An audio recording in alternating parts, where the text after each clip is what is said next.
What do you think?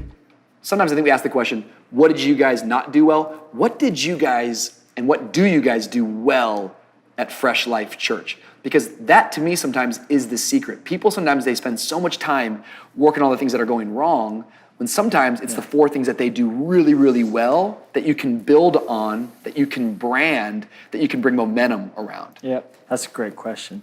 I think I heard it said you have to do autopsies on your successes, not just your failures. Okay. And I think that's like if you did an event and it kind of flopped, you're going to get everyone in the conference room right now. Let's debrief the heck out of that thing. And you're going to do a post-mortem on it. Yeah. Figure out why it failed. But I think sometimes with our successes, we're just like, hey, that was great. Oh my gosh. Wow, this is good, yeah. And you don't really take the time to thoroughly debrief it. What if it was an accidental success? Or what if it actually wasn't a success because of what it could have been? Yeah. And I love what you were saying about how, oh, yay, we had 30 people at this team rally, but there's actually 100 people on that team, whereas we had 9, but there was 14 on a different team. One was more successful. Yeah. So you being willing to assess what actually was successful. Yeah. That's one of the big things I think that we failed to do. But I would look back on my life and what was successful, I think many times was knowing when to end something. Okay. And oftentimes it was while it was still working. You know, I think if you know you have to pivot away from something ultimately, things don't always last longer than a season. So for us, there was different things that were indispensable to a season of our church, but they couldn't take us to where we were supposed to go or couldn't take us to the next level.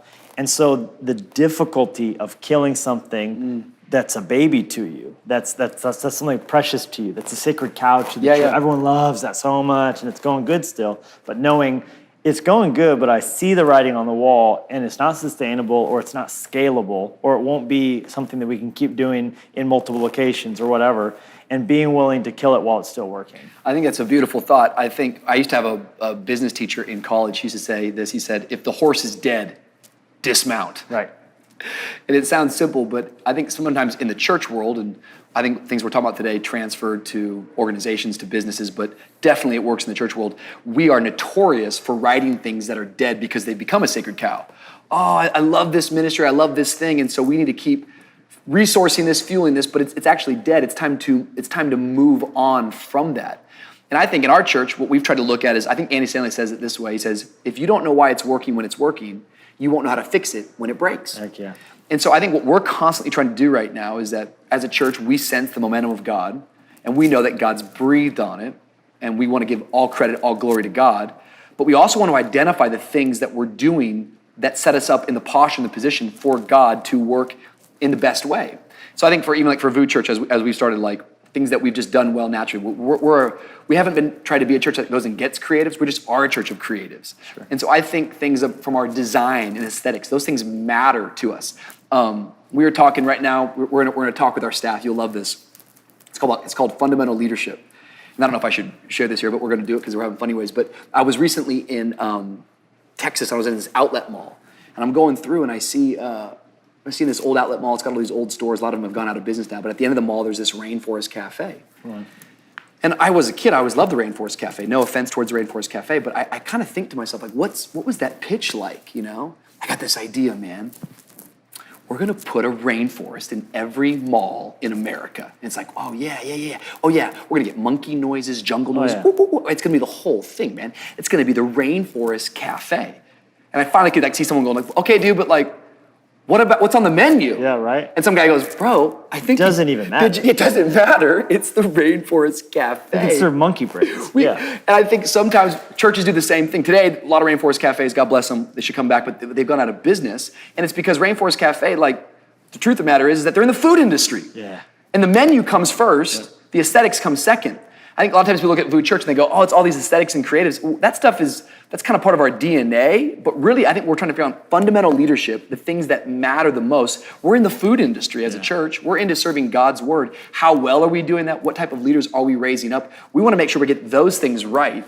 Then all the trappings and aesthetics and the rainforest can follow. Totally. The steak is the gospel. The plate is how we present it. Yeah. And if we have the nicest plate ever, but we're not actually bringing the food, that's no good. And if we have a great steak on a paper plate and people with plastic forks trying to eat it. That's not good. So I think we want to have the nice setting, get that right. But then also, at the end of the day, you got to have that steak there. I think if it's okay for me to say, outside looking in at Fresh Life, one of the things I think that I stand in awe of you guys about, and I don't know if you define this as one of your distinct competencies, but when I look at you guys from afar, it's consistency and energy.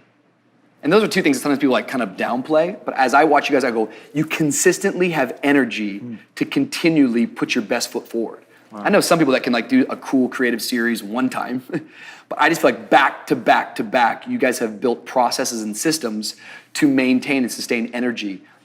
I don't know if that resonates at all with you, but maybe talk about energy for a moment, because it's kind of a word that doesn't get talked enough about in leadership. That I think matters a lot to us. That's part of, conserving energy is probably one of the most important things that any of us will do. Conserving personal energy walking into a weekend, energy walking into the right season. And I think one of the things that's helped us, because we didn't get that right, and what I mentioned earlier, knowing to do right, of killing things when they were still working, part of that was energy conservation for us. So we used to do a midweek service, always.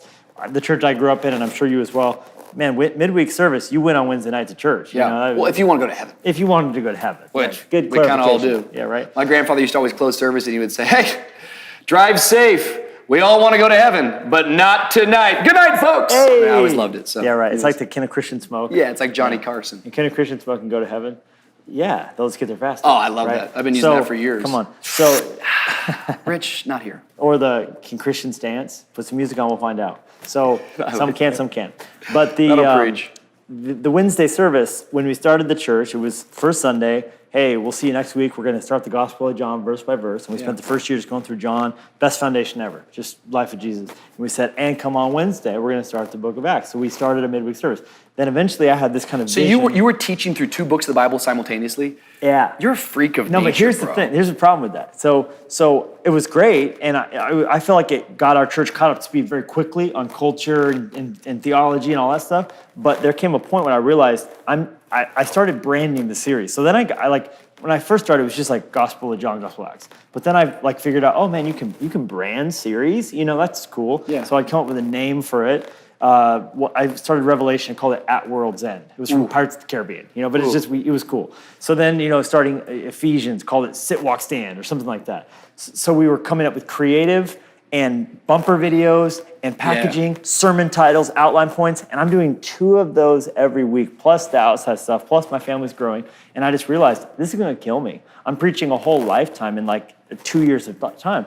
So, and our midweek service was cranking. We called it Skull Church. It's awesome. Yeah, that's a cool name. But the decision, because Jesus died at Skull Hill. Yeah. But the decision to kill it so we could roll the energy into the weekend, it was a hard thing. And a lot of people were like, I got saved. And I think that's the hard thing. But knowing to say no to something good in order to say yes to something great. It's fine. And there's 1,000 decisions like that a year. And I think also it's seasons. I think you guys do so good with that, with the way you roll out seasons and all that. I think knowing like there's summer seasons, it's okay to not fight that. People are gone more. That's maybe not in Miami, but in Montana, people are just gone in the summer, whatever. But not fighting against that, actually leaning into that. It's beautiful. So we'll bring in a bunch of amazing authors like Rich Wilkerson to come speak on their book. We'll tell the church, hey, as you're going on vacation, take this book with you. Become an online giver so you can still plan out your faithfulness while you're gone. Then I'm not fighting their family vacation, because at the end of the day, it's a good thing if they're going on a family vacation. Like, what's so bad about you mean families just spending time together? Well, not on my watch. It was like, wait a minute.